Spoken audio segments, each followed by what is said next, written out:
Deus é bom.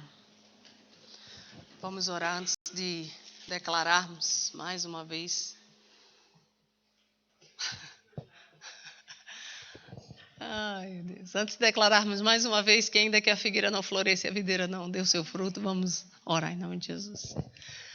Pai, obrigada a Deus por esse período de louvor, Deus, de adoração, Deus, na tua casa, Senhor. Fala conosco, Deus, em nome de Jesus, Pai. Fala em cada coração, Deus. Nos ensina, Pai, que seja o teu Santo Espírito a nos ensinar, Pai. Qualquer coisa que queira, Deus, a nossa atenção de Ti, repreende, Pai, em nome de Jesus, Pai. Qualquer perturbação, Deus, qualquer desvio de pensamento, Senhor, eu te clamo, repreende, Pai, em nome de Jesus. Que nós possamos ouvir a Tua voz e somente a Tua voz, Deus, em nome de Jesus. Amém. Amém? Vocês estão felizes? De 0 a 10. Oh, glória a Deus. 12, 20, aleluia. Eu estou 100 também. Glória a Deus.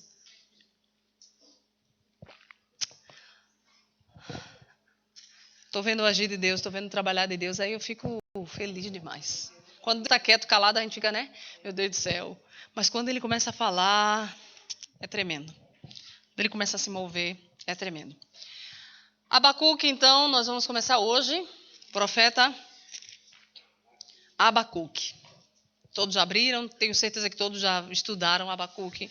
Quase que eu não vou precisar explicar nada, porque eu tenho certeza que todo mundo sabe tudo, né, Laura? Sobre o profeta Abacuque. Profeta menor. Só tem quantos capítulos? 6. Oh, glória, todo mundo leu, aleluia.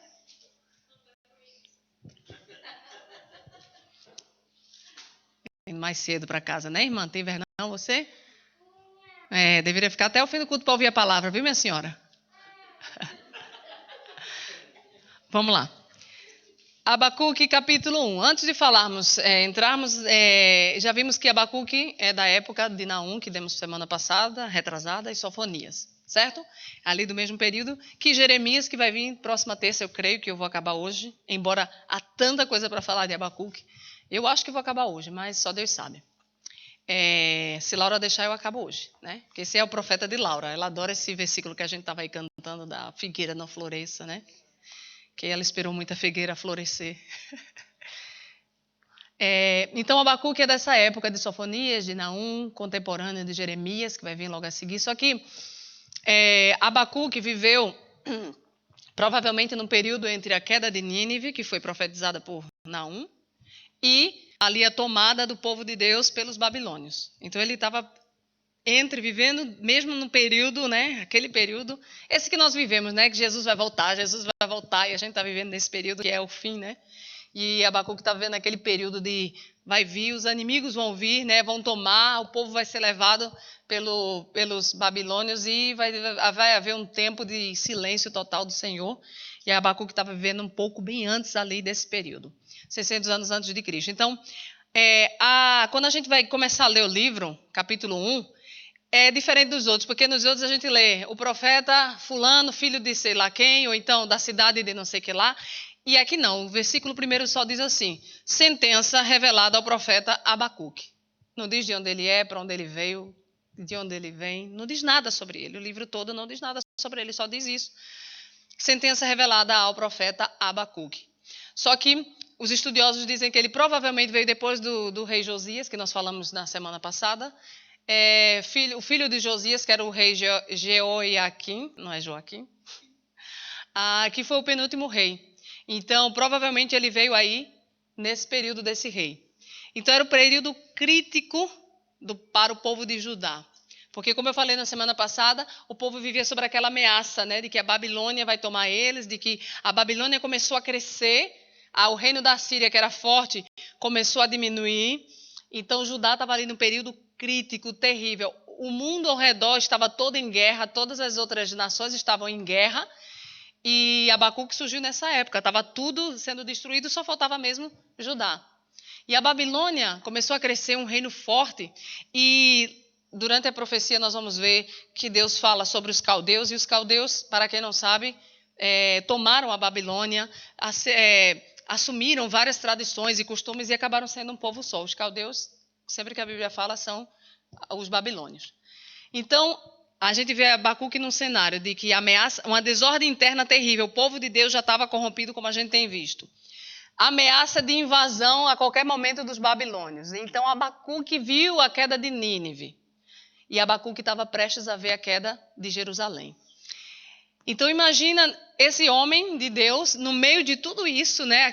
O perigo vindo à porta, e ele escreve esse livro que vocês que leram devem ter se deleitado porque é lindo. É lindo, é um pouco poético ou melódico. Estudiosos acham que ele era da tribo de Levi, levita, porque um capítulo aqui termina falando aos mestres de canto para instrumentos de corda, é mesmo um canto, o capítulo 3 é mesmo um canto, tanto que a gente hoje cantou 2 músicas inspiradas nesse canto de Abacuque. Porém, a Bíblia não fala que ele era levita. O nosso salmista Davi também escreveu vários cânticos e nem por isso ele era da tribo de Levi. Amém?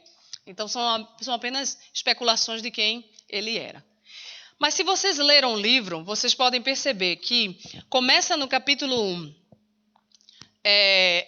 Abacuque questionando o poder de Deus, aliás, questionando o que está acontecendo com o povo de Deus, questionando que Deus está quieto, questionando que o povo de Deus vai ser tomado, questionando as injustiças sociais que o povo está vivendo. Ele está questionando tudo aquilo como se Deus estivesse quieto, parado e não atendendo, não olhando para o seu povo. A gente vê isso fortemente no capítulo 1. Depois, no capítulo 2, a gente vê o Senhor respondendo fortemente para Abacuque. E no capítulo 3, a gente vê Abacuque exaltando o Senhor, glorificando o Senhor, como que percebe. Aqui está escrito também no capítulo 2, o Senhor está no seu santo templo, cale-se diante dele toda a terra. Então, Abacuque realmente cala-se, chega de perguntas e começa a adorar a Deus com um cântico maravilhoso. Então a gente pode ver essa trajetória do livro, de queixas e vale, dúvidas e opressão, para de repente no capítulo 3 uma exaltação, uma fé, uma esperança tremenda. E a gente olha para esse livro de Abacuque e vê a promessa de Jesus para as nossas vidas, né? Tirar a gente da vergonha, tirar a gente das trevas e trazermos para a maravilhosa luz. É mesmo lendo o livro de Abacuque que a gente consegue enxergar a nova aliança, a gente consegue enxergar Cristo. E aí, então, vamos começar no capítulo 1. Ele é chamado de profeta, né? Porque Deus dá algumas revelações a ele, mas é engraçado porque você lendo parece um livro, parece um diário, onde Abacuque está ali escrevendo as suas crises e daqui a pouco começa a adorar a Deus e Deus fala com ele. Parece mais um diário do que um livro profético. Capítulo 1 diz assim: sentença revelada ao profeta Abacuque. Até quando, Senhor, clamarei eu e tu não me escutarás? Gritar-te-ei violência e não salvarás. Porque me mostras a iniquidade e me fazes ver a opressão? Pois a destruição e a violência estão diante de mim. Há contendas e o litígio que se suscita. Por esta causa, a lei se afrouxa e a justiça nunca se manifesta, porque o perverso cerca o justo. A justiça é torcida. Ou seja, já nesse início ele começa a questionar a Deus. Todas as coisas que os inimigos estão fazendo, toda essa injustiça que Israel está vivendo pela opressão do inimigo. Então ele começa a questionar: Deus, por que tu me fazes ver isso? Senhor, por que eu clamo e tu não me escutas? Por quê? Porque questões. Aí no 5 vem a resposta de Deus. Vede entre as nações, olhai, maravilhai-vos e desvanecei, porque realizo em vossos dias obra tal que vós não crereis quando vos for contada. Pois eis que suscito os caldeus, nação amarga e impetuosa, que marcham pela largura da terra para apoderar-se de moradas que não são suas. Eles são pavorosos e terríveis, e criam eles mesmos o seu direito e a sua dignidade. Os seus cavalos são mais ligeiros do que os leopardos, mais ferozes do que os lobos ao anoitecer. São os seus cavaleiros que se espalham por toda parte. Sim, os seus cavaleiros chegam de longe, voam como águia que se precipita a devorar. Eles todos vêm para fazer violência. O seu rosto suspira por seguir avante. Eles reúnem os cativos como areia. Eles escarnecem dos reis, os príncipes são objeto do seu riso. Riem-se de todas as fortalezas porque amontoando terra as tomam. Então passam como passa o vento e seguem, fazem-se culpados, estes cujo poder é o seu Deus. Deus aqui está falando para Abacuque sobre o castigo que ele vai deixar, vai permitir vir sobre Judá. Realmente de um povo mau, de um povo violento, que são os caldeus, mas Deus permite que esse povo violento, que o inimigo, venha e tome a cidade protegida de Deus, a cidade de Judá. Então Deus aqui estava revelando, realmente eles vêm, eles vão fazer. Eu vou permitir, eles vão vir, eles vão tomar todo o povo de Judá. Porque o povo de Judá, como a gente estudou na terça-feira passada, estava se aliançando com a Síria, estava aceitando o sincretismo religioso, que é a junção de várias religiões, de deuses e não sei o que lá. Então o povo de Judá estava corrompido. Então Deus permitiu que, assim como ele permitiu que a Síria tomasse o reino de Israel, agora ele ia permitir que babilônios tomassem o reino de Judá. Então ele dá uma resposta bem clara para Abacuque: sim, eu vou permitir. Acabou-se. Aí vem o profeta Abacuque, continua na sua conversa com Deus. Ele, no versículo 12, ele diz assim: não és tu, desde a eternidade, ó Senhor meu Deus, ó meu santo, não morreremos. Ó Senhor, para executar juízo puseste aquele povo, tu, ó rocha, o fundaste para servir de disciplina. Tu és tão puro de olhos que não podes ver mal, e a opressão não podes contemplar. Por que, pois, toleras os que procedem perfidamente e te calas quando o perverso devora aquele que é mais justo do que ele? Olha que tremendo. Ele está a perguntar por que Deus permite. Quem é mais justo do que os babilônios? É o povo de Judá, porque é o povo escolhido de Deus. Então, o profeta está aqui questionando Deus: como é que tu podes permitir que um povo violento, sanguinário, que não tem aliança contigo, destrua um povo que é teu? E ele começa a chamar, é engraçado, ele começa a mostrar a Deus: Deus, tu és tão puro de olhos, tu és tão amor, tu és tão, né? E muitas vezes nós pensamos isso na nossa vida, na nossa caminhada. Quando vemos o ímpio prosperar, quando vemos o ímpio se dar bem e nós, filhos de Deus, passarmos por tantas privações, por tantas lutas, por tantas dores. Muitas vezes questionamos isso.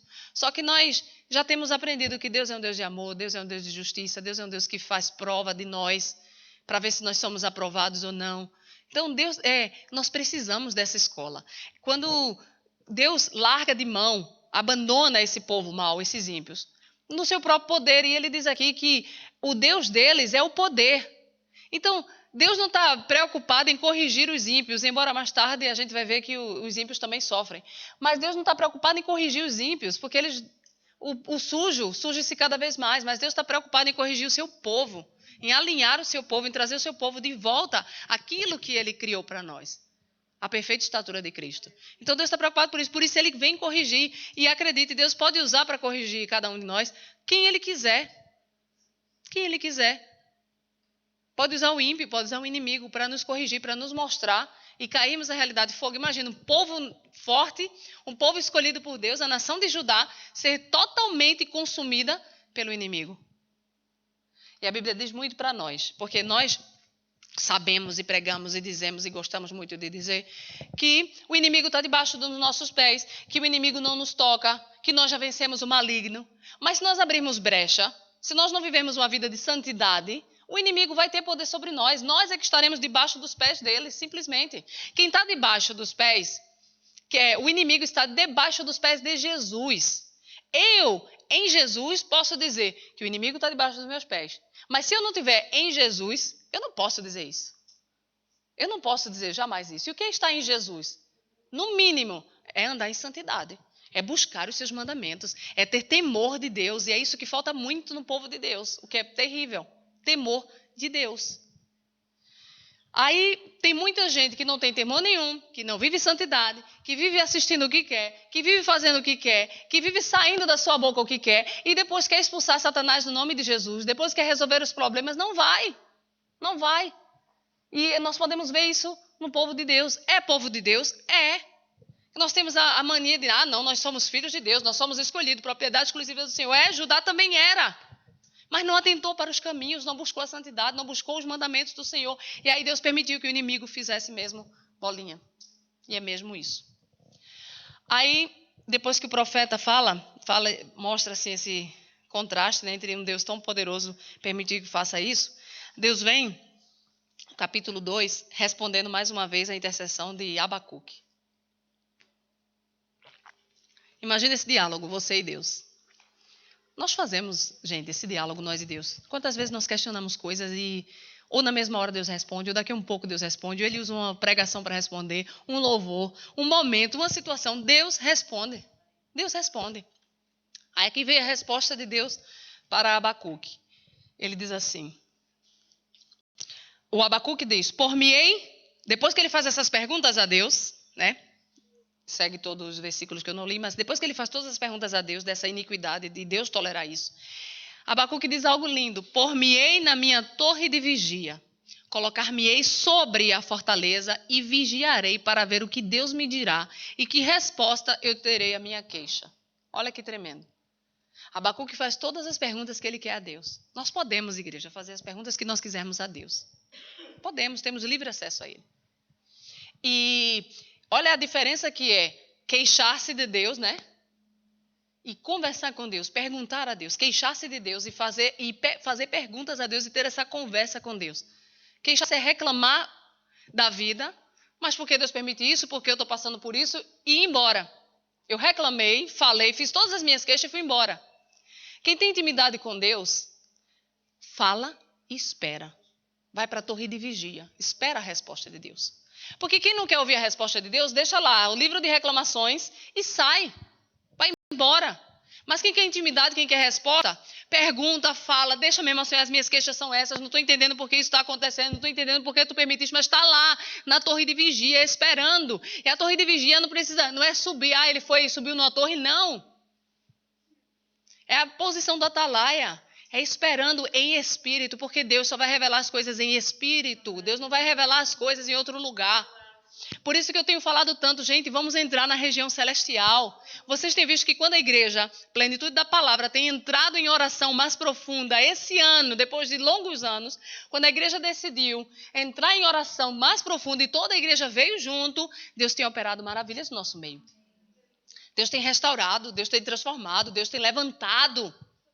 Deus tem levantado, nós temos visto isso, só o poder, Deus tem nos livrado. Se nós mexermos a mão, Deus tem nos trazido livramento. Conversões. Tem trazido famílias que estavam afastadas. Isso é tremendo, isso é o poder do nosso Deus. Por quê? Porque decidimos entrar na região celestial. Meu amado, se você continua aí lutando fisicamente com Satanás, você não vai conseguir nada. Nada, nada, nada. Você pode passar anos e não vai conseguir nada, mas se você entrar na região espiritual, se você entrar em oração, se você tiver uma vida de oração, intimidade com Deus e busca, Senhor, eu quero saber, Deus, eu vou ficar como Abacuque. Eu vou agora colocar-me sobre a fortaleza. E essa fortaleza é o nosso Deus. Essa fortaleza é o nosso Deus. E vigiarei. Vigiar, meus amados, é vigiar. Vigiar é vigiar. Vigiar é como aquelas irmãzinhas lá de Silveiro. Vigiar. Eu vou vigiar, só que imagine isso espiritualmente, né? Porque as irmãzinhas de Silveira é para ver a vida dos outros. Imagine isso espiritualmente. Você está vigiando, significa que você não vai passar nada. Quem vigia, nada passa desapercebido. Quem vigia não pode dizer, eu não sabia. Quem vigia pode não exatamente saber o que vem ali, mas sabe que vem algo estranho ali. Eu não sei exatamente o que é, mas sim, algo estranho. Tem algo que não bate bem. É alguém ali disfarçado de planta, de árvore que está vindo. Porque está em vigia, é essa a nossa posição. E quando não estamos em vigia, quando não estamos com os olhos espirituais abertos, meu Deus, que estrago, que estrago. Porque nem ouvimos a resposta de Deus, tomamos decisões de acordo com a nossa emoção, não com aquilo que Deus disse, e estamos aí abertos para Satanás pintar e bordar com a nossa vida. Mas Abacuque diz, eu vou para ver o que Deus me dirá, ou seja, certeza, Deus vai me responder. Deus vai me responder. Então eu vou para ver o que Deus vai me dizer. Que resposta eu terei à minha queixa? Aí o Senhor vem e responde, porque Deus é um Deus de resposta. Amém? Se você não tem resposta, pode ser porque você ainda não tenha perguntado a Deus. Talvez você ainda não tenha entrado na torre de vigia, talvez você ainda não tenha entrado na fortaleza do Senhor para perguntar. Então, Ele não vai responder se você não está à espera dessa resposta. Amém? Entre e fique lá à espera da resposta de Deus. O Senhor me respondeu e disse, escreve a visão. Grava sobre as tábuas para que a possa ler até quem passa correndo. Eu olho para isso, tem muita gente que lembra, que vê esse versículo e fala que foi uma profecia para os outdoors hoje em dia, que é, escreve numa tábua, porque naquela época, que é isso? Escrever numa tábua para que possa ler até quem passa correndo. O que é que você lê, né? Passa correndo. Ah, foi uma profecia sobre a dó, mas eu acho que você não, mas pronto. O que eu vejo nisso é que, meus amados, e Deus tem falado tanto comigo sobre isso, eu tenho falado tanto aqui ultimamente. Lembra que Deus tem falado com a igreja sobre trazer à memória as profecias, trazer à memória as promessas. Deus fala para Abacuque, escreve a visão. Amado, escreve a visão em tábuas grandes. Deus tem dado promessas, palavras. Olha, essa semana o João Paulo enviou para mim uma pregação do Dia das Primícias. Eu ainda não li, só comecei a ouvir o início, daqui a pouco já era 11 da noite, né? Comecei a dormir, depois eu disse, ele me diz o que é que eles vão lá assistir. Se vocês forem rever as primícias, as pregações, vocês vão olhar para o dia de hoje, para o que nossa igreja está passando hoje, vocês vão ver muita coisa que Deus já estava falando com a gente. Deus já estava falando com a gente. Aí Deus diz, escreve a visão, Isaías. Meu amado, nós temos tido sonhos, visões. E o que é que nós fazemos? Não lembro. Lembra o que Deus revelou naquele dia? Foi a pergunta que eu fiz a João Paulo. Não lembro. Meu amado, lembre. Lembre dos sonhos que Deus te deu. Escreve num livro. Porque sua mente, olha, o inimigo não vai querer que você lembre, mas depois você junta. Deus me deu uma visão que eu, lá atrás, há alguns tempos, tipo 2 anos, 3 anos, e eu jamais imaginei que aquela cidade seria a cidade que hoje eu sei qual é. Mas no passado Deus me deu, e era uma cidade, e eu via tudo ali. Aí hoje, se eu não tenho esse sonho, se eu não tenho essa visão guardada, eu ia perder. Eu ia ficar, como, o quê? Mas quando você guarda a visão, a promessa, a profecia, seja lá o que Deus te deu, a frase, seja lá o que for, você chega no dia, você lembra. Mas se você esquece, se você não anota, se você não guarda. A Luzia disse que tem um caderninho do lado da cama dela. Sonhou, está lá anotando, né? Sonhei com cobra, estou lá anotando. Sonhei com girafa, estou lá anotando. Pode ser que seja alguma coisa, né? Anota, escreve a profecia que você ouviu. Em nome de Jesus. Pois é, tem que fazer. Porque depois a gente não lembra. Nossa, não confie. Você vai ler e diz fogo. Sabe por quê? Porque desse sonho que eu estou dizendo que eu tive de uma cidade, o que eu lembro é somente aquilo que ficou mais forte. Mas eu escrevi na época e um dia desse eu estava relendo os detalhes do sonho e eu, meu Deus, que maravilhoso. E às vezes são nessas visões, nesses sonhos, nessas profecias que Deus vai nos dando a orientação para lá para frente. Até João Paulo brincou, a gente vai ter que fazer os anais de toda a pregação aqui, mas com conteúdo inteiro, que é para a gente ficar lendo. E se nós fôssemos ler, nós íamos ver o quanto Deus já nos avisou de tanta coisa. O quanto Deus tem nos avisado, falado para nós. Por isso ele diz a Abacuque, escreve Abacuque. Escreve a visão. Aí ele diz, por quê? A visão ainda está para cumprir-se. Não é agora. Ainda está para cumprir. Meu amado, às vezes Deus te dá um sonho e você não sabe nem o que é. Mas lembre, nem todo sonho é de Deus. Amém? Às vezes é feito da feijoada, às vezes é o cérebro. O cérebro sonha, igreja, pelo amor de Deus. Não vem aqui com sonho. Pastora, sonhei que choveu. Significa o quê? Significa que você sonhou que choveu. Pelo amor de Deus, senão vai virar um negócio de quiromancia, sei lá o que, sonhomancia, sei lá como é que se chama isso, mas não é nada disso. É aquele sonho que Deus dá, é aquilo que vem de Deus e que nós sentimos e sabemos veio de Deus. Aí sim, e pedimos a Deus a interpretação. Nós pedimos a Deus a interpretação. Então ele diz para Abacuque, porque essa visão que eu estou te dando agora está para cumprir-se no tempo determinado, mas se apressa para o fim e não falhará. Se tardar, espera-o, porque certamente virá e não tardará. Veja só. Em 2009, quando nós fomos consagrados, 2009, quando nós assumimos essa igreja em 2009, Deus me deu uma palavra aqui na Bíblia, não foi visão, não foi sonho, foi uma palavra na Bíblia. E a palavra de Isaías, que até tem uma foto ali que eu deixo ali, desde 1900 bolinha, aquela foto está ali. Que era que daquele povo fraco, ele fazia uma nação forte e poderosa. Daquele povo, e éramos na época que ele me deu aquilo, exatamente como está na foto. 4 ou 6. 4 que a gente podia confiar, que era eu, Tiago, Laura e Mafalda, e os outros eram, né, amigos do evangelho, digamos assim. Mas forte mesmo éramos 4. E Deus me deu desse povo fraco, desse povo cujo pastor não quis a igreja porque eram poucos e não ia dar sustento, eu farei Uma nação forte. Uma nação forte. Gente, isso foi em 2009. Eu hoje, não sei quanto de maio de não sei quanto, de 2016. 3 de maio de 2016. Eu olho para vocês e vejo uma nação forte. Eu olho para vocês e me alegro porque vejo essa nação forte.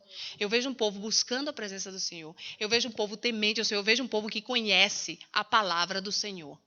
E muitos pastores, quando veem uma palavra dessa, farei uma nação forte, vão ser numerosos, né? Vai encher a igreja. Compra mais cadeira. Isso é a visão. Mas um povo forte é um povo alimentado. É um povo que conhece. Isso é povo forte. Como é que eu vou ser forte? Quantidade de números quer dizer forte? Não. De jeito nenhum. Pode morrer todo mundo. Como o exército que Gideão destruiu. Acabou destruindo, eram numerosos, mas foi destruído. Forte significa alimentado. Forte significa cheio do Espírito. Forte significa um povo que está preparado, está amadurecido para vencer. Forte significa um povo unido. E é isso que eu hoje olho para a plenitude da palavra. Um povo unido. Que já passou por muitas, mas que hoje eu olho e sinto um povo unido. E Satanás está proibido de destruir a unidade que há em nós. Amém? Isso é um povo forte. O ditado diz o quê? A união faz a força. É um povo forte. Amém? E eu glorifico a Deus por isso. Glorifico muito a Deus por isso. Então, quando Deus diz para este homem que, olha, a visão ainda vai se cumprir.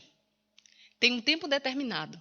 E essa profecia que eu disse que Deus me deu termina dizendo assim: eu, o Senhor, no meu tempo, o farei prontamente. No seu tempo, o farei prontamente. Ou seja, é no tempo de Deus. Que eu não sabia qual seria. De 2009 para 2016 é muito tempo, né? A gente quer as coisas rápido. De 2009 para 2016. E ainda Deus vai fortalecer ainda muito mais. Todos aqueles que virão vão ser fortalecidos pelo poder do amor de Deus nesse lugar. Então, quando ele diz... eu acho lindo porque ele diz assim, a visão ainda está para se cumprir no tempo determinado, mas se apressa para o fim e não falhará. Né? Como é que está ali? Porque a visão ainda está para cumprir-se no tempo determinado, mas se apressa para o fim não falhará. Se tardar, esperam, porque certamente virá e não tardará. Ai, Deus. Meus amados, eu olho para esse versículo e lembro que existe um tempo determinado para as coisas de Deus. É o tempo dele. O nosso, nós queremos apressar, né? Nós queremos apressar a saída do castigo, né? Como a gente ouviu domingo, nós queremos apressar o nosso desejo. Queremos ir logo para águas profundas, sem nem sequer termos passado ainda pelas superficiais. Queremos logo, e se chegarmos nas profundas, vamos morrer afogado, né? Sem saber nadar. Nós queremos chegar logo lá. Mas existe um tempo determinado que para nós, ele tarda. Para nós, ele tarda. Por isso que eu olho para esse versículo e acho lindo, porque ele diz assim, não tardará. Se tardar, se aos meus olhos está demorando, não vai tardar, porque no tempo perfeito de Deus, o tempo de Deus é perfeito, não tarda. Ele não é apressado e ele não é tardio, é o perfeito tempo de Deus. É a vontade perfeita de Deus. Mas se nós quisermos apressar esse tempo, nós vamos estragar a perfeição. Nós vamos estragar. Tire um bolo antes do tempo do forno. Você vai ver que estrago. Tire ele um bocadinho depois, você vai ver que desperdício. É no tempo certo. E esse tempo Deus sabe. Por isso, se para você está tardando, Deus já prometeu já faz tempo, está demorando. Não tarda, calma. Escreve, anota e espera. Enquanto isso, vai se fortificando no Senhor, vai adorando o Senhor, vai glorificando o nome de Deus. Que quando você chegar lá nesse tempo, aleluia, é só desfrutar da presença do Senhor. É só desfrutar da presença do Senhor.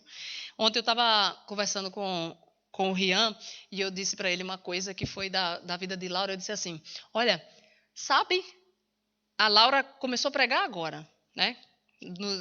Começou a pregar agora. Mas sabe há quantos anos essa mulher escreve pregação? Eu acho que antes de Jesus ter vindo, né? Na época de Moisés. 2011. 2011. Eu lembro que uma vez ela disse, que ela disse que aí ia parar. Essas coisas não... Alguma coisa. Na época que estava no Notcorn, né? Já ia desistir de escrever. Talvez, sei lá o quê. Então, vê. A pessoa escreve. Você não precisa esperar uma oportunidade para pregar, para começar a escrever pregação. Consegue entender? Você já está vivendo o amanhã, hoje. Eu não sei para quê, Senhor, mas eu estou aqui escrevendo. Quando eu me converti, assim que eu me converti, eu ia de autocarro para a faculdade, era o quê? 1 hora de autocarro, e eu ia só lendo a Bíblia e escrevendo pregações. Para quê? Sei lá, um dia Deus vai usar. Deus vai nos usar. Então, eu não espero chegar o dia para eu começar a comer. Eu já como de agora. Porque quando aquele dia chegar, quando o dia de Deus me levantar, quando Deus diz de me colocar no meu chamado, o que é que vai acontecer? Eu já vou estar alimentada. Mas o povo não, o povo quer exercer o seu chamado raquítico, passando fome, sem nem conhecer a palavra de Deus, mas quer uma oportunidade para aparecer, quer uma oportunidade porque tem uma voz bonita, quer uma oportunidade porque sabe ter eloquência. Vai comer a palavra de Deus. Vai comer a palavra de Deus. Existe uma mulher de Deus que tem uma voz linda e maravilhosa para cantar. Mas ela disse para mim, eu quero aprender. Eu quero aprender a palavra. Porque normalmente o que canta, o que toca, quer tocar logo. Quero logo mostrar meus dons, meus talentos, eu quero um instrumento. Mas come a palavra? Se alimenta da palavra? Não. Mas Deus me deu talentos e dons. Meu Deus, Deus deu para Tony Carreira, é esse o nome? Meu amado, quando a gente tem a palavra de Deus e o dom que Deus deu, o talento que Deus deu, a gente expulsa Satanás só com o poder do louvor. Olha Davi, expulsava o inimigo em Saul porque ele tinha uma vida com Deus. Então, quando essa mulher me disse isso, que ela quer primeiro aprender a palavra, eu disse, você está fazendo a melhor opção. Primeiro se alimentar da palavra, primeiro conhecer Deus, para quando você chega lá no seu ministério, você exercer com fidelidade, com maturidade, e não de qualquer jeito. O próprio apóstolo Paulo diz para não escolher neófitos, que são os novos convertidos, aqueles que ainda não comeram, para exercer nenhum ministério. E neófitos, né? Mas muitas vezes nós somos já crentes velhos e continuamos sem querer ler a palavra de Deus. Misericórdia. Então, certamente virá, não tardará, vai ser no tempo certo de Deus. Aí no versículo 4 ele diz assim, eis o soberbo, sua alma não é reta nele, mas o justo viverá pela sua fé. Tremendo. No 5 ele diz, assim como o vinho enganoso, tampouco permanece o arrogante, cuja gananciosa boca se escancara como o sepulcro e é como a morte, que não se farta. Ele ajunta para si todas as nações e congrega todos os povos. Até aí. Meus amados, o justo viverá pela fé. Isso foi falado em Romanos, em Gálatas, em Hebreus. O apóstolo Paulo amava esse versículo. Como está escrito, o justo viverá pela fé. Como está escrito, o justo viverá pela fé. Meus amados, Abacuque foi o primeiro que teve essa revelação desse versículo, dessa palavra, dessa verdade, que o justo viverá pela fé. Ele foi o primeiro a falar isso. E se você pensar, essa frase, o justo viverá pela fé, resume a nova aliança. Resume o que Jesus veio fazer de nós, quando ele disse para nós abandonarmos pai, mãe, casa, bens, por amor a ele. Por quê? Porque o justo viverá pela fé.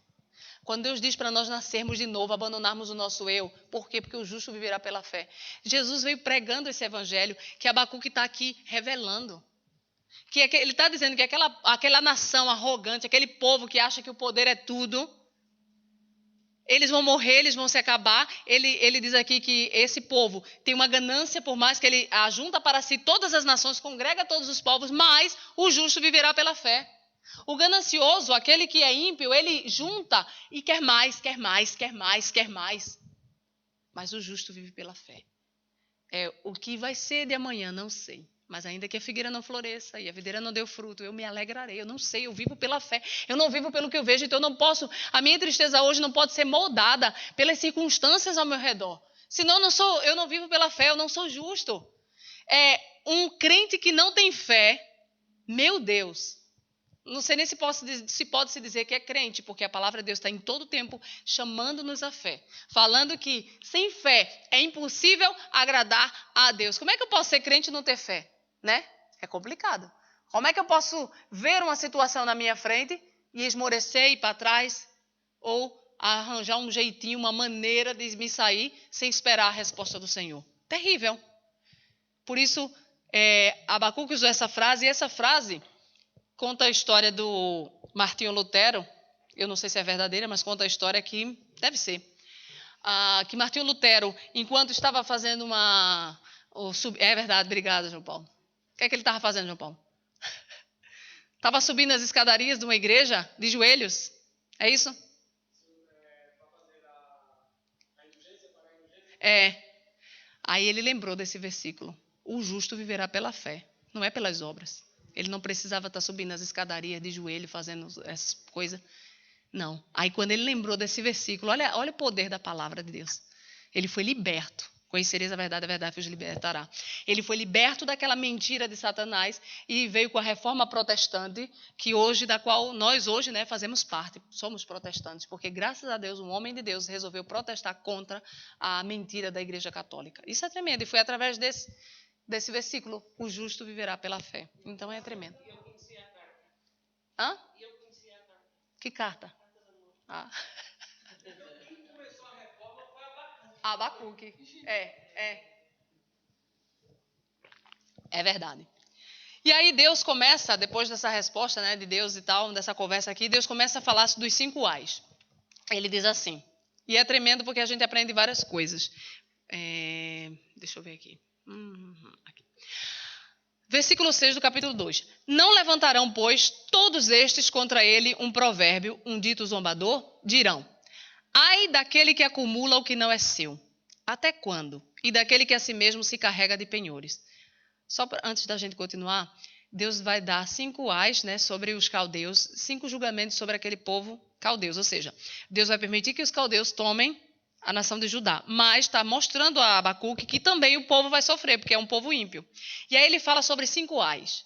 E eu quero chamar a atenção que todos esses 5 ais vale para hoje. A gente lê e vê que é o ensinamento de Deus. No livro de Provérbios está cheio desses ensinamentos. Então, o primeiro que ele diz, o primeiro ai é ai daquele que acumula o que não é seu.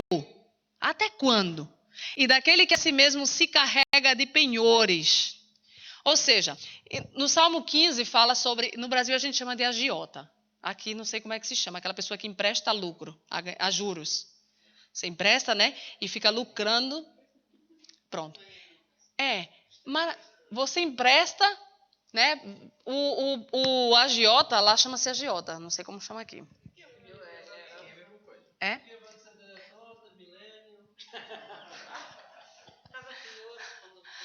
Você empresta a juros. Imagina, aquela pessoa que vai lá pedir emprestado é uma pessoa que já está a passar por dificuldade. Aí você se aproveita da dificuldade dela e bota juros altos. Aquela pessoa nem vai pensar nos juros altos porque ela quer se ver livre daquela situação agora, mas depois entra em maior. E Salmo 15, não precisa abrir, fala sobre isso, de quem empresta a juros. Provérbios 28:8 também fala disso, que Deus não abençoa. Então, com usura. Então, ele fala, e daquele que... Usuário o quê? Ah.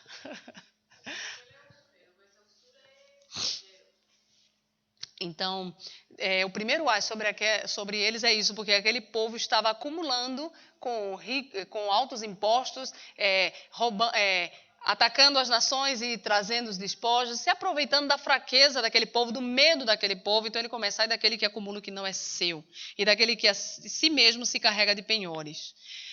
Não se levantarão de repente os teus credores, e não despertarão os que te hão de abalar, tu lhes servirá de despojo. Visto como despojaste as muitas nações, todos os mais povos te despojarão a ti por causa do sangue dos homens e da violência contra a terra, contra a cidade e contra todos os seus moradores. Aí ele vai no segundo ai.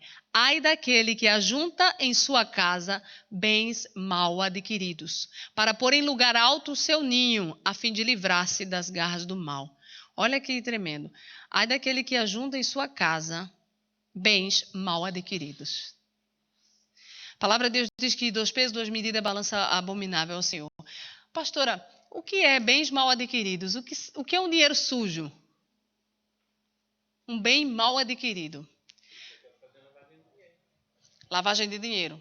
É uma. Dinheiro de prostituição. De droga. Dinheiro da maçonaria. Já ouviram falar da maçonaria? Ah, muito. Ninguém conhece. O senhor é um, não, né?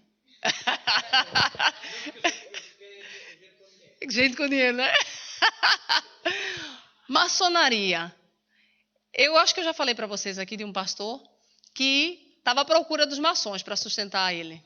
E ainda disse para o pastor Tiago: pastor, por que o senhor não procura maçons?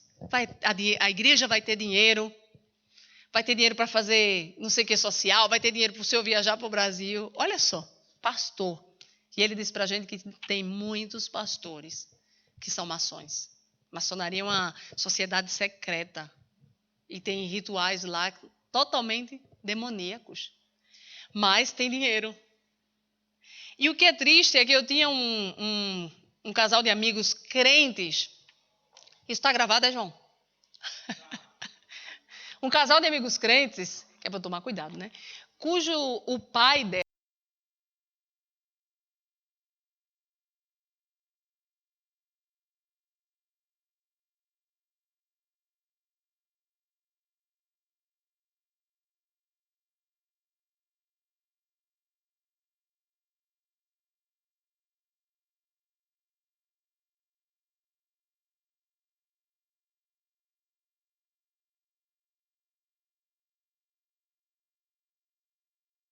na vida, nunca, e tem tudo para estar bem.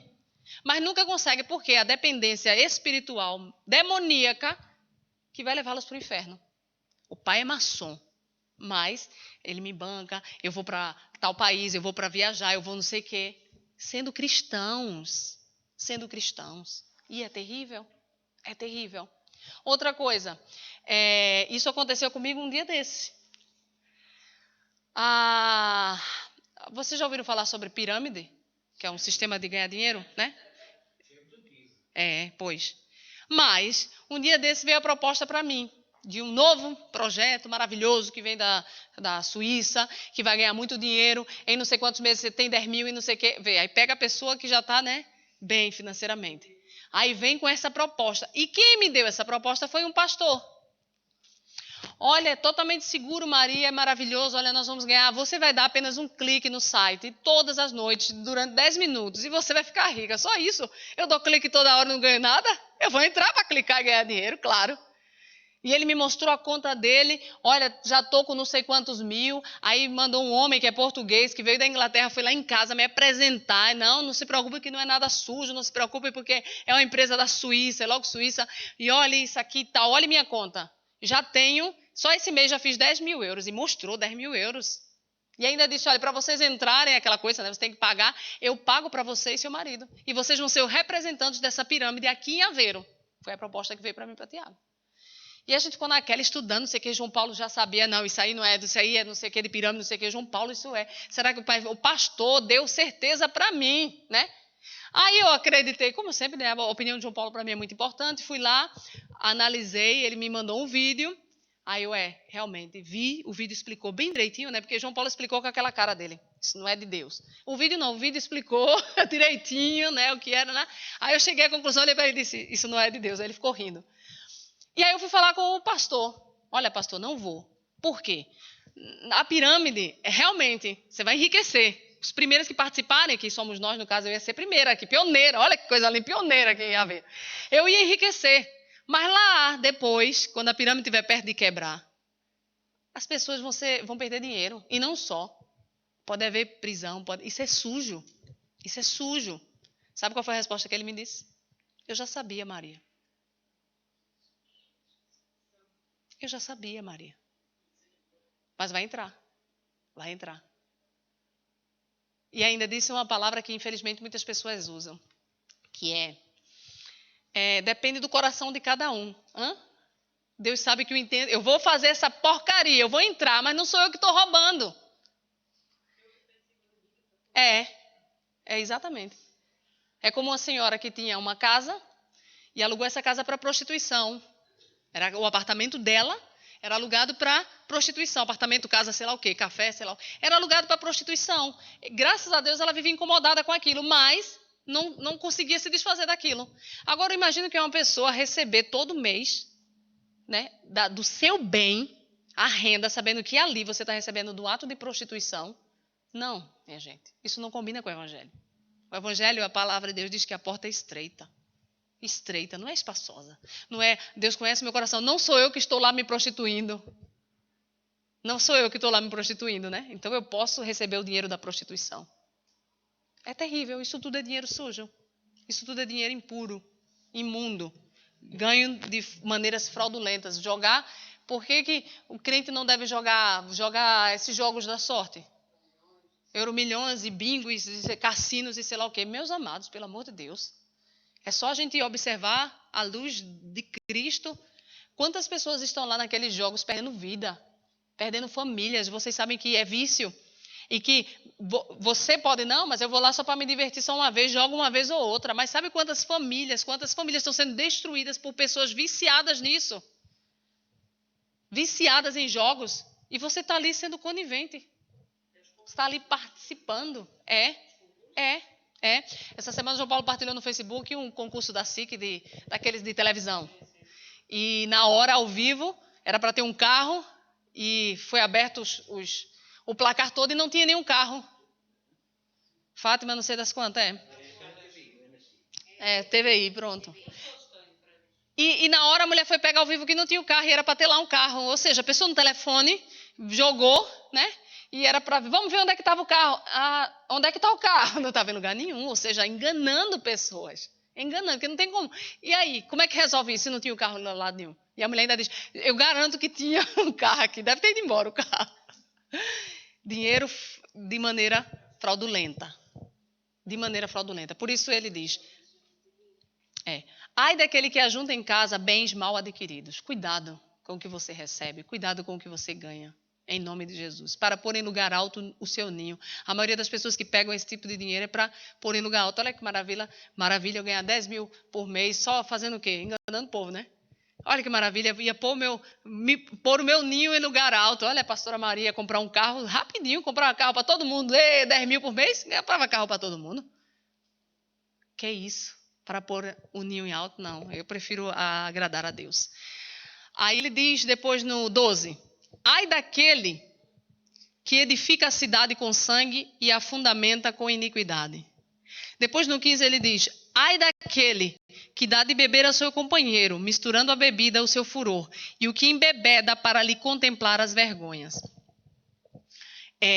Quando ele fala isso, ele faz essa comparação, porque os caldeus ele faz essa comparação do que os caldeus estavam fazendo com o povo, né?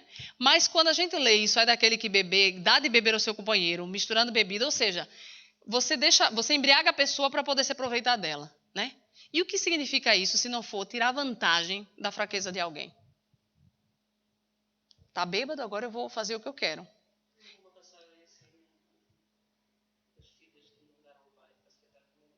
Foi. Não lembro, Noé, não. Foi. Só não lembro. De Ló. As filhas de Ló. Pronto. Aí eu olho para isso e vejo aquele que tira vantagem a partir da fraqueza de alguém. Aí eu vou dar um exemplo que é pequeno, mas de certa forma é tirar vantagem da fraqueza de alguém. Eu e Tiago tínhamos uma lan house, né? Que é uma casa de internet. E as pessoas iam lá, pagavam R$1 e ficavam 1 hora na internet. Então todo mundo ia, isso não é tirar vantagem, isso é o trabalho, né? Todo mundo ia. Mas, gente, a gente fez essa lan house num lugarzinho pobre. O povo ia lá, ficava na internet e chegava, fazia perguntas absurdas. Que se nós não fôssemos de Deus, nós tirávamos dinheiro facilmente.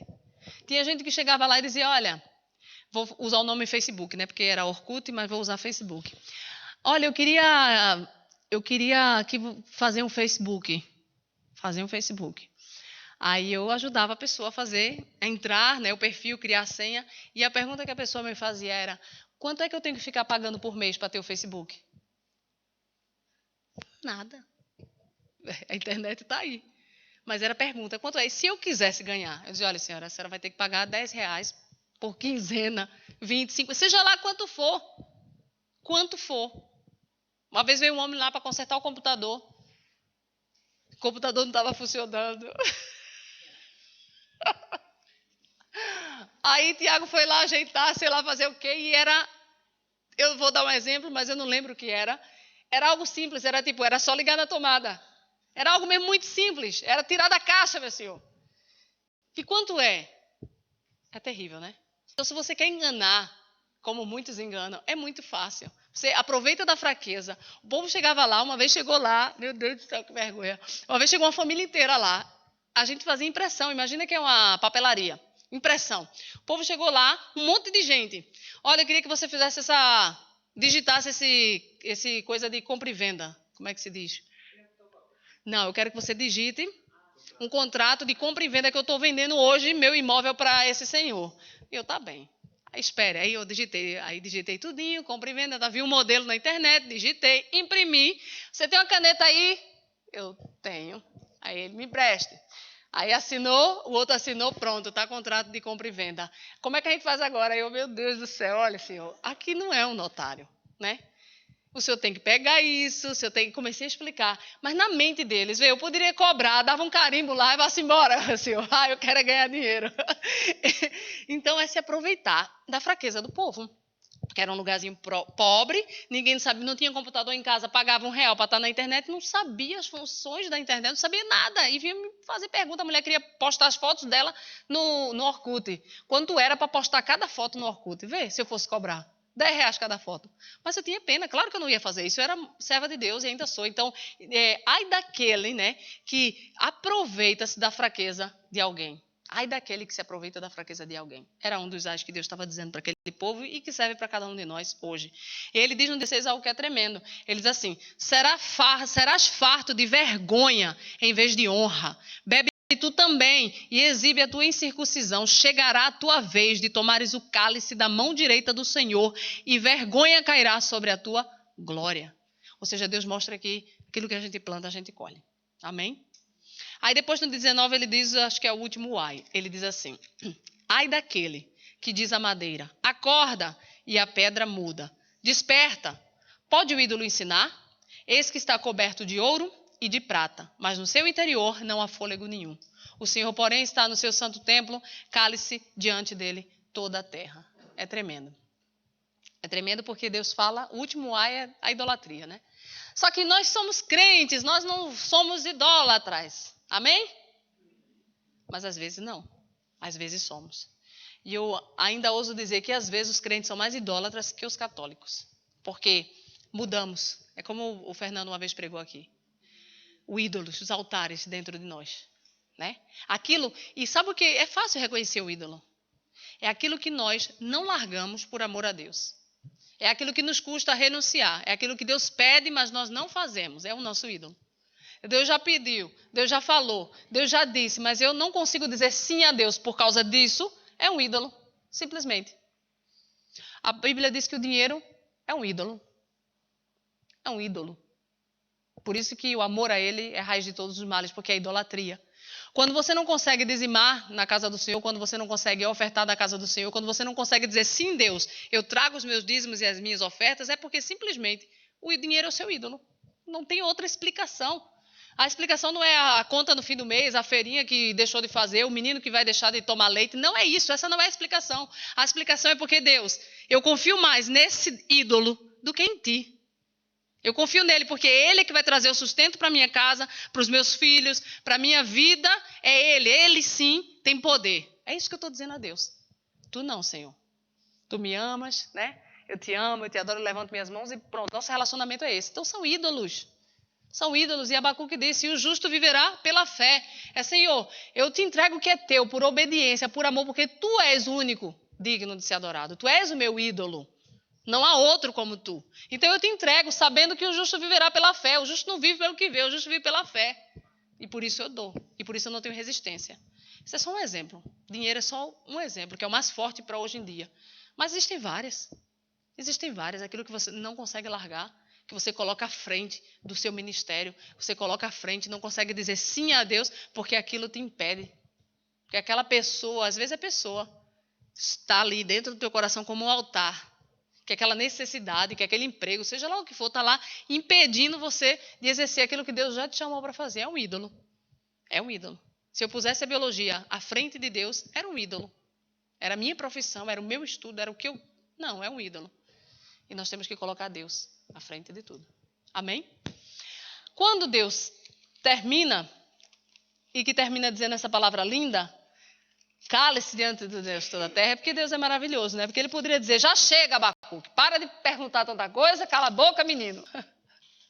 Mas ele diz, ele faz essa comparação, o ídolo é mudo, Deus está no seu santo templo, cale-se, porque Deus tem voz, cale-se todos diante de Deus.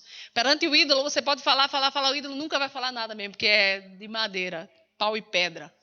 Mas Deus não, Deus fala, e diante dele nós ficamos calados. E quando Abacuque entendeu que diante da presença de Deus nós ficamos calados porque Deus é maravilhoso, aí Abacuque começa a fazer essa oração que nós vamos terminar lendo, que é uma canção maravilhosa de amor e de certeza, de esperança e de fé.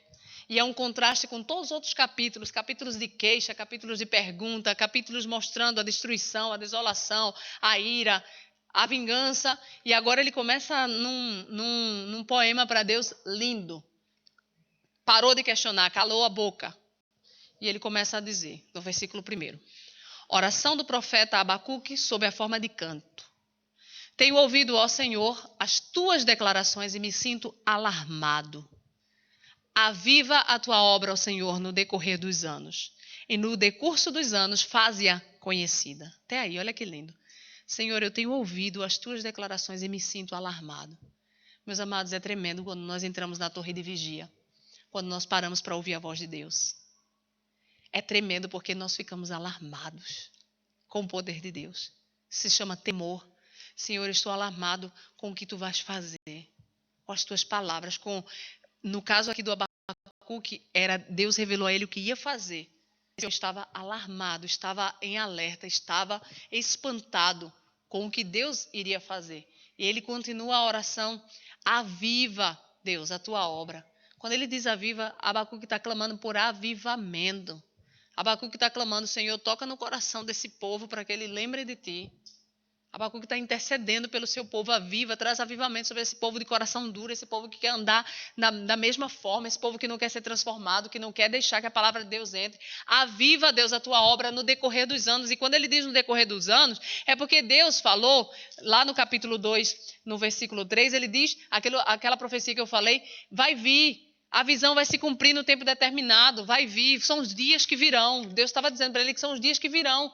Então, Abacuque estava dizendo, aviva a tua obra no decorrer dos anos, esses anos seguintes que virão, anos de vergonha, de escárnio, anos de opressão. Senhor, aviva, que o teu povo se arrependa, que o teu povo se converta em nome de Jesus. É isso que Abacuque está querendo dizer.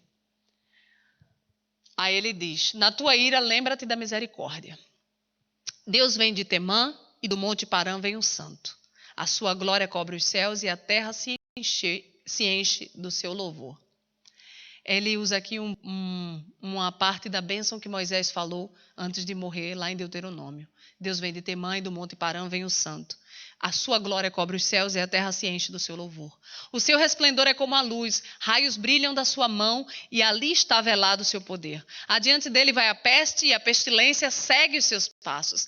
Ele para e faz tremer a terra, olha e sacode as nações, esmigalham-se os montes primitivos, os outeiros eternos se abatem. Os caminhos de Deus são eternos.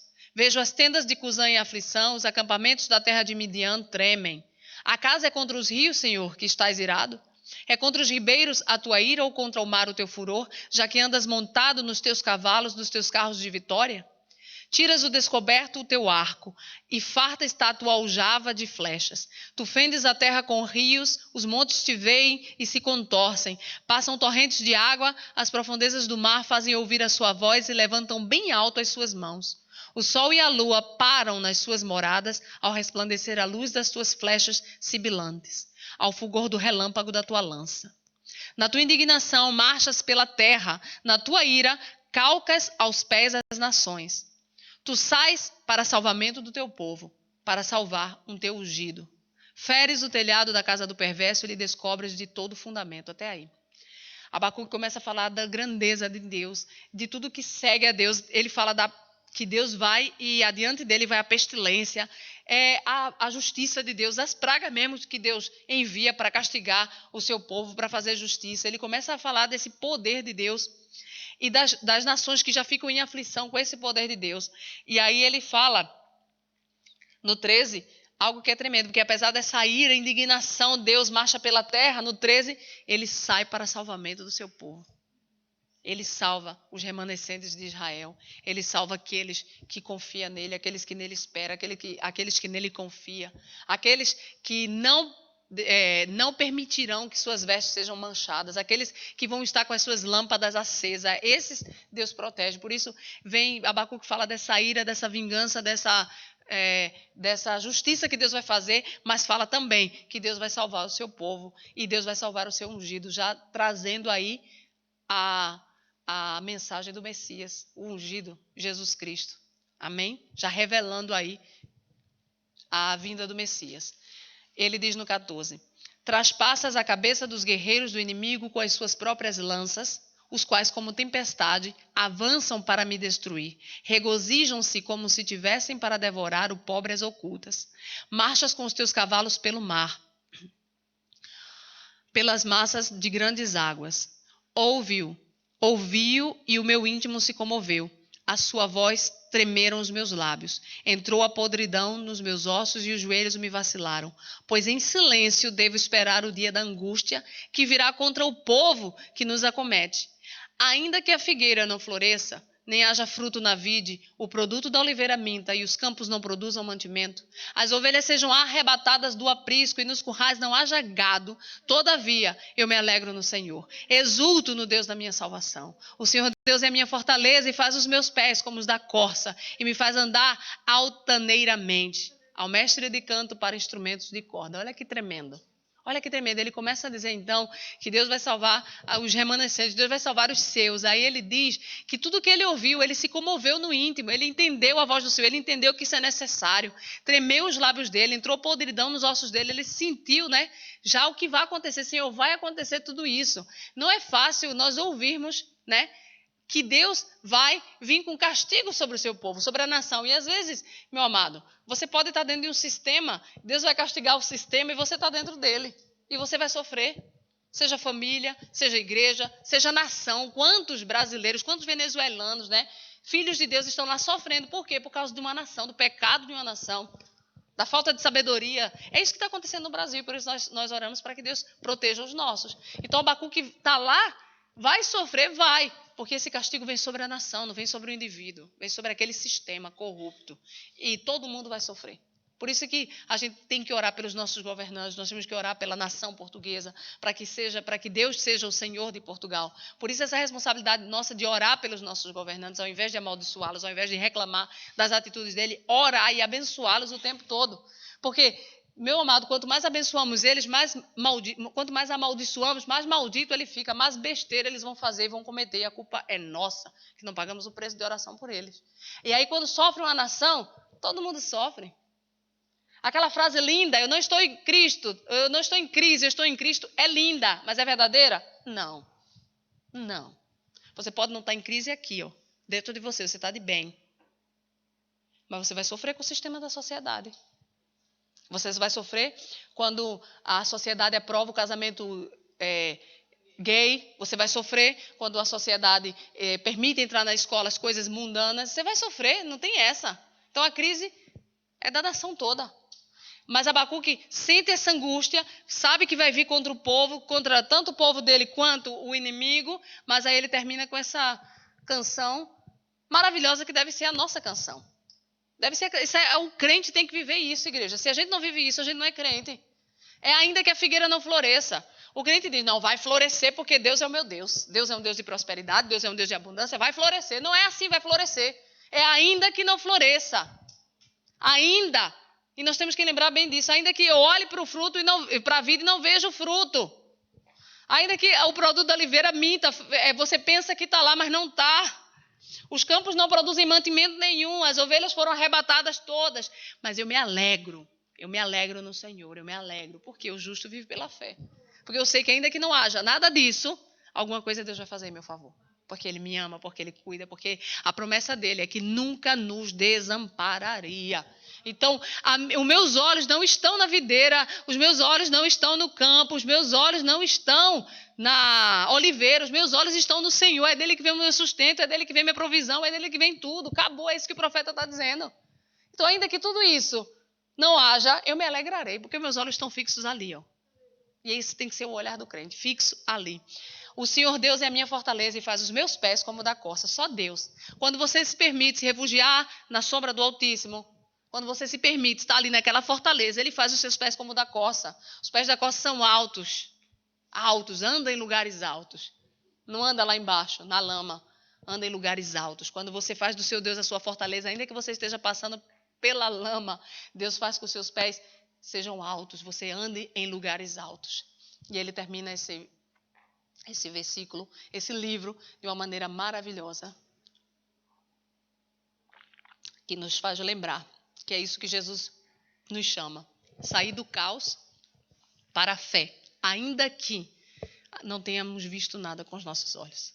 Sair do caos para a luz, ainda que nossos olhos ainda vejam, ainda não veio, ainda não chegou, ainda estou aqui, mas que nós vivamos pela fé, não com aquilo que a gente vê. E enquanto não vem a bênção, enquanto não vem a resposta, nós adoramos ao Senhor. Nós nos alegramos da presença do Senhor. Antes da situação ter mudado, nós temos que nos posicionar como crentes. É isso que Abacuque estava fazendo. Ainda nem tinha sido tomado, ainda nem tinha sido liberto, mas ele já estava ali se alegrando no Senhor antes de tudo isso. É assim que o crente tem que fazer. Meus amados, não querendo deixar vocês tristes, eu quero concluir, porque essa palavra é tremenda de esperança para nós. Eu quero concluir, porque eu não posso deixar passar essa lição de Abacuque para as nossas vidas, de nos alegrar no Senhor. Quero dizer a vocês que Deus nos deu tudo. Eu sempre tenho batido nessa tecla há muito tempo, mas vou continuar a bater fortemente. Deus nos deu tudo. Deus nos deu o seu Espírito. E completo. Tudo que nós temos é completo, é a plenitude do seu Espírito, é o que diz a Bíblia. A plenitude do seu Espírito, nós já temos. Deus não vai dar por medida, Deus já deu. Nós é que vamos desenvolvendo os dons, nós vamos desenvolvendo os frutos, nós vamos desenvolvendo as nossas habilidades, mas Deus já deu, já está aí. Se eu busco mais, eu vou desenvolver mais rápido. Se eu estou lá à espera que Deus desenvolva em mim, eu vou continuar à espera que Deus desenvolva em mim. Quando Deus chamou os discípulos lá, larga as redes, vem, e eu te farei de pescadores de homens. Aqueles homens largaram a rede na hora. Aqueles homens largaram vidas, largaram família, largaram trabalho, sustento, largaram a segurança e foram atrás de Jesus, vivendo pela fé. E eu olho para a palavra de Deus e vejo que aqueles homens aprenderam tremendamente com Jesus. A gente pensa que não, porque vemos Pedro negando, vemos Judas, suicidando. Mas quando Jesus, os 70 voltaram para trás, mas quando Jesus vai mesmo embora e deixa o Consolador, nós vemos que aqueles homens fracos estavam fortes. Começaram a pregar, começaram a expulsar demônio, começaram com ousadia, sem esperar. Vou esperar que Jesus mande eu curar? Não, levanta e anda. Jesus já disse. Ousadia. Porque ele já sabia o que tinha deles, o Espírito Santo de Deus. Aí Deus vem, olha para a sua posteridade, que somos nós, e se alegra do trabalho. Meu amado, eu tenho certeza que quando Jesus olhou para a sua posteridade e se alegrou, ele estava a olhar não para uma igreja caída. Ele estava a olhar para uma igreja, para ele se alegrar, ele estava a olhar para uma igreja vitoriosa. Ele estava a olhar para discípulos que pegam a mão no arado e não olham para trás. Ele estava a olhar para pessoas que avançam no reino, que não ficam parados chorando as suas vidinhas, os seus problemas, mas que pensam no maior, nas vidas aí fora. Porque Jesus chamou a mim e a você para sermos pescadores de homens. Jesus chamou a mim e a você não para cuidar da nossa vida, dos nossos problemas, do nosso trabalho, nem da nossa família. Nem da nossa família. Porque da nossa família quem cuida é Ele. É Ele. Jesus nos chamou para cuidar de vidas. E hoje, mais uma vida em São João da Madeira. Crente suicidou-se na linha do comboio. Foi quinta, Hoje é que eu soube. Quinta-feira passada. Crente suicidou na linha do comboio. Mais um. E eu olho para nós, crentes, e vejo como nós perdemos tempo. Como nós perdemos tempo tentando organizar nós. Quanto tempo pastores perdem esperando a ovelha ser transformada, entender, abrir sua mente, permitir. A palavra de Deus diz que são pastores e ovelhas, né? Compara-nos como os pastores e ovelhas do campo. E as ovelhas do campo ouvem a voz do pastor e seguem. E Deus faz essa comparação, foi Deus quem fez. Não foi o homem, foi Deus quem fez essa comparação. Mas quando as ovelhas perdem de crescer porque não ouvem, é aquilo que a Laura pregou, não ouvem, não aceitam, não querem, porque estão preocupadas com a sua própria vidinha, porque primeiro deixa eu resolver, deixa eu enterrar meus mortos. E às vezes eu deixo eu enterrar meus mortos, são os mortos aqui dentro. Ó. Tem um monte de coisa morta aqui dentro, deixa eu enterrar. Não, vai adiante. Deixa Deus transformar a tua vida já, agora. Uma vez um pregador pregou aqui, infelizmente, de que Jesus veio no jumento. E por isso a obra dele era devagar, a gente tinha que esperar a obra de Jesus, porque ele veio no jumento. Meu amado, meu Deus, vem no cavalo branco. E ele diz, esse que veio sem demora, eu venho rápido, eu tenho pressa. Jesus, Estevão quando morreu, Jesus de pé, não mais assentado, de pé, está vindo, ele está vindo. Ele diz para a sua igreja, apressa-te, porque nós perdemos tempo com o nosso eu, com o nosso chamado, com a nossa briguinha, com o irmãozinho, porque a gente não gosta, com fulano que a gente... Ai, porque fulano reclamou do meu bolo, ai, porque esse crânio olhou para... Não, igreja, vamos crescer, vamos ir a ganhar almas, vamos lá para fora. Vamos trazer, vamos chamar sem nenhuma vergonha aquela pessoa mesmo que você está vendo ali, ao invés de ficar fazendo gracinha, ao invés de ficar... Chama aquela pessoa para a igreja, chama aquela pessoa para Cristo, e que aquela pessoa veja em você o reflexo de Cristo. Que ao invés daquela pessoa ver em você, acabou a videira não tem mais fruta, acabou. Não, que seja você a dizer para aquela pessoa, olha, ainda que a figueira não floresça, eu me alegrarei. E a pessoa olha para você e diz, meu Deus, o que faz essa pessoa se alegrar? E querer esse Deus que você serve, não adianta você pregar um Jesus e não viver esse Jesus. Aí mais pessoas vão para o inferno. E pessoas que vieram para dentro da igreja, que de certeza conviveram com pessoas cuja luz é trevas. Cuja luz é trevas. Porque sabe como é que a treva é dissipada? Com a luz. A treva só é dissipada com a luz. Basta uma luz para dissipar as trevas. Mas a pessoa está ali dentro da igreja e pode ser que ninguém deu conta. Por quê? Porque talvez estivesse preocupado com... Talvez, digo eu. Com eventos. Com a roupa da irmã que é melhor do que a minha. Com a cara feia do pastor, com a atitude da pastora, com o pessoal do louvor que não está cantando bem, com as obras que têm que ser feitas na igreja. Talvez estavam preocupados com isso. Com as conferências que tem que se fazer internacionalmente para chamar a atenção, com os milhares de membros que lotam a igreja, aleluia, que Deus está abençoando o nosso ministério cheio, e não se preocupou com uma vida. Pode ser que seja isso, pode ser que não. É como eu disse lá em casa. Eu creio que todo pastor está passível a acontecer isso, porque Judas andou com Jesus e suicidou. Judas andou com Jesus, participou e suicidou. Mas eu quero chamar a atenção da igreja a parar de se preocupar com a nossa vidinha, de picuinha com os irmãozinhos, de picuinha de crescermos. Satanás tem tentado destruir a unidade nas igrejas e tem tentado tirar o foco dos pastores. Quando eu sonhei, a cidade estava cheia de gente, crente, todo mundo adorando com as mãos levantadas a Deus.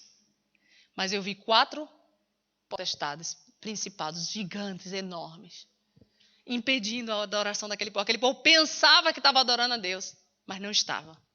Pensava que estava adorando, mas as potestades não permitiam, porque era um povo que não tinha a luz, tinha a igreja, tinha o pastor que prega muito bem, tinha as milhares de conferências, mas não tinha a luz que dissipa as trevas. E aí, naquele meu sonho, naquela visão que Deus me deu, um pastor chega para mim, para o Tiago, e diz, está vendo aquela multidão lá? E a gente ficou maravilhado. Claro, multidão. Se você pedir um carro 0, você ganha. Quer um carro 0, pastor Tiago? Isso foi sonho, hein, gente? Que eu tive. E na hora, no sonho, eu dizia, caramba, o povo está ali preso e o pastor está preocupado em tirar um carro 0 do povo. Meu Deus. Aí eu acordei. E hoje vejo muita coisa que na época eu não via. Então, meu amado, eu quero que você desperte. Pare Em nome de Jesus, se preocupar com a sua vida. Ainda que a figueira não floresça. Seja lá o que você sente, seja lá o que você estiver passando, em nome de Jesus. Desperta. Para de dar trabalho aos pastores. Levanta-te. Não estou dizendo para de procurar os pastores para aconselhamento, não é isso. Estou dizendo para de dar trabalho. Levanta-te e vamos ganhar almas, vamos encher os céus. Eu não quero encher a igreja, se a igreja encher, glória a Deus. Mas eu quero encher os céus. E eu quero que você faça parte disso em nome de Jesus. Vamos ganhar Portugal. Quando eu cheguei aqui, eu disse, glória a Deus que a nossa igreja era cheia de portugueses, não tinha nenhum brasileiro, era só eu e Tiago. Glória a Deus. Não menosprezando os brasileiros que vieram agora, né? João Paulo, Rian, Milena, Ângela. Mas éramos todos, os meninos agora, éramos todos portugueses. Eram todos portugueses, só eu e Tiago da Rede. Cara, era feliz. Por quê? Porque eu quero ganhar portugueses. Mas mesmo assim, hoje tendo muito brasileiro, eu quero que, em nome de Jesus, essa igreja seja cheia de portugueses. 99%. Os brasileiros sejam a minoria. Porque, é como eu disse, eu não quero vir do Brasil para ganhar brasileiro aqui. Eu quero vir do Brasil para ganhar portugueses. Então, que isso seja no coração da gente. Vamos ganhar Portugal para Jesus. Vamos ganhar Portugal para Jesus. Aquelas pessoas que vocês conhecem que têm depressão. E se você aqui dentro tiver depressão, ela tem que sair em nome de Jesus, porque a luz está em nós. A luz está em nós. Amém? Vamos levantar a oração por Portugal. Vamos levantar a oração por Oliveira do Bairro, por São João da Madeira, em nome de Jesus. Pela família dessa mulher, ela deixou um filho pequeno. Ela deixou um filho pequeno. Já parou de gravar, né, João? Não? Cujo pai tem câncer terminal. Então, imagina a situação desse menino, além de perder a mãe, vai perder o pai em breve. É muito triste. Para que os familiares dessa pessoa para que os familiares dessa pessoa cheguem à salvação, em nome de Jesus. Pai, Senhor, em nome de Jesus, ó Pai, perdoa, Pai. Perdoa, Deus, a tua igreja, Senhor, em Portugal. Perdoa, Senhor Deus, em nome de Jesus, o tempo que nós perdemos, papai. Em nome de Jesus, perdoa, Deus, de muitos coices e chifradas que nós damos, ó Deus, como se fôssemos touros bravos, ó Pai. Ó Deus, em nome de Jesus, perdoa, Senhor Deus, porque perdemos de ouvir a tua voz e obedecer, Deus. Perdoa, Senhor Deus, porque tu já nos chamaste, Deus, para ganhar almas, para ganhar vidas, e nós estamos aqui preocupados, ó Deus, com coisas pequenas, Pai, com picuinhas, Deus, com a nossa vidinha, Senhor. Pai, em nome de Jesus, abra a mente desse povo, Deus, desse povo que está ouvindo essa pregação, Deus, desse povo que ainda vai ouvir essa pregação, Pai, que em nome de Jesus, a sede por ganhar almas, a sede por ser exemplo, Deus, a sede, Deus, de dar bom testemunho lá fora, Deus, seja grande em nossas vidas, Pai. Em nome de Jesus, tira toda a vergonha de pregar o teu evangelho, Deus. Em nome de Jesus, tira toda a vergonha, Deus, que nós temos de abrir a nossa boca, Pai, e chamar, Deus, as pessoas para virem ao culto, chamar as pessoas para te conhecerem, Pai. Tira a vergonha, Deus, que nos impede de dizer, Pai, que tu transformaste as nossas vidas, ó Deus. Em nome de Jesus, a vergonha que nos impede de dizer, sim, nós somos cristãos, sim, nós acreditamos no Deus vivo. Pai, em nome de Jesus, ó Pai, usa-nos, Deus, usa-nos, ó Pai, tira todo o empecilho da nossa vida, Pai, que em nome de Jesus o trabalho, Deus, que nós tenhamos seja lá fora, Pai, pescando homens, Deus, homens que não te conhecem, Pai, homens que estão indo para o inferno, Senhor, em nome de Jesus eu te clamo, Pai, dá-nos sabedoria, discernimento, Pai, aviva a tua obra em nosso meio, Deus, aviva a tua obra no coração dos meus irmãos, Pai, para que a sede de ganhar almas, Deus, seja maior, Deus, para que a vontade, Deus, de encher os céus seja grande, Pai, em nome de Jesus, ó Pai. Coloca no coração de cada um dos meus irmãos essa sede, essa vontade, Deus, esse zelo, Pai, essa responsabilidade, Deus. De parar de olhar para a videira, de parar de olhar para a figueira, Deus, mas olhar para ti, olhar para a tua obra, olhar para o teu sacrifício naquela cruz, Deus. Pai, em nome de Jesus, nós oramos, Deus, pelos nossos irmãos, Deus. Nós oramos, Deus, por aqueles que têm depressão, Pai, por aqueles que têm síndromes de pânico, Deus, por aqueles que estão, Deus, pensando em suicidar, Pai, em nome de Jesus, ó Deus. Aqueles que estão dentro das igrejas, Pai, que estão ouvindo o Teu Evangelho, Pai, que em nome de Jesus, ó Deus, a Tua palavra entre, Deus, que em nome de Jesus a Tua luz, Deus, dissipe as trevas, Pai. Em nome de Jesus, ó Deus. Em nome de Jesus, repreenda esse espírito de morte, Deus, de suicídio que está querendo manchar o nome da Tua igreja, Senhor. Em nome de Jesus, toda acusação que tem se levantado naquela cidade contra a Tua igreja vai cessar, Deus, em nome de Jesus. Levanta pastores segundo o Teu coração, Pai. Levanta pastores, Deus, abre a tua boca daquela cidade, Deus, para a vida daqueles pastores, Deus. Pastores que têm compromisso, Deus, levanta, Deus. Derruba os pastores que são maus. Derruba os pastores, Deus, que só querem se alimentar, Deus, das ovelhas, Pai, em nome de Jesus. Derruba, Pai, com a tua poderosa mão, Senhor. Que nenhuma vida, Deus, seja ceifada por Satanás, Pai, em nome de Jesus. Protege, Deus, cada um dos nossos irmãos, cada um daqueles que já passaram por aqui. Protege a Cristiana, Deus, em nome de Jesus. Todo espírito maligno, toda ideia de suicídio seja cancelada na vida dela, em nome de Jesus, Deus. Protege, Deus, o teu povo, Senhor, em nome de Jesus, Deus. Vai sobre a família daquela mulher, Deus. Vai sobre o seu filho, Pai, em nome de Jesus, Deus. Eu oro pelo marido dela, Pai, pelo ex-marido dela, Senhor, em nome de Jesus. Cura esse homem, Pai. Cura esse homem por amor àquela criança, Deus, em nome de Jesus, ó Pai. Vai no coração dos seus familiares, Deus, e tira toda a dor, Pai. Mostra que Tu és Deus, Senhor. Em nome de Jesus, ó Pai. Em nome de Jesus, Senhor. Deus abençoa São João da Madeira, abençoa Oliveira do Bairro, Deus, vem com poder sobre essas duas cidades, Deus. Destrói os principados e potestades dessas cidades em nome de Jesus, Deus. Em nome de Jesus, destrói, Pai, todo o príncipe das trevas que tem levado esse povo, Deus, ao suicídio, Pai, em nome de Jesus. Que tem levado esse povo à depressão, Deus, em nome de Jesus. Nos faz sensíveis, Deus, ao Teu Espírito, Pai. Nos ajuda, Deus, a ajudar as pessoas, nos ajuda verdadeiramente, Deus, a suprir as necessidades espirituais, Deus. Nós não queremos ser uma igreja que supra as necessidades físicas, Deus, mas queremos ser a igreja que supra as necessidades espirituais, Deus. Em nome de Jesus, ó Pai. Em nome de Jesus, ó Deus. Levanta, Deus, em nome de Jesus, pescadores de almas, Deus. De almas, Pai, almas, Deus, em nome de Jesus, Deus. Abençoa a Tua igreja, Senhor. Abençoa a Tua igreja, Deus. Vai sobre a vida dos pastores de São João da Madeira, Deus.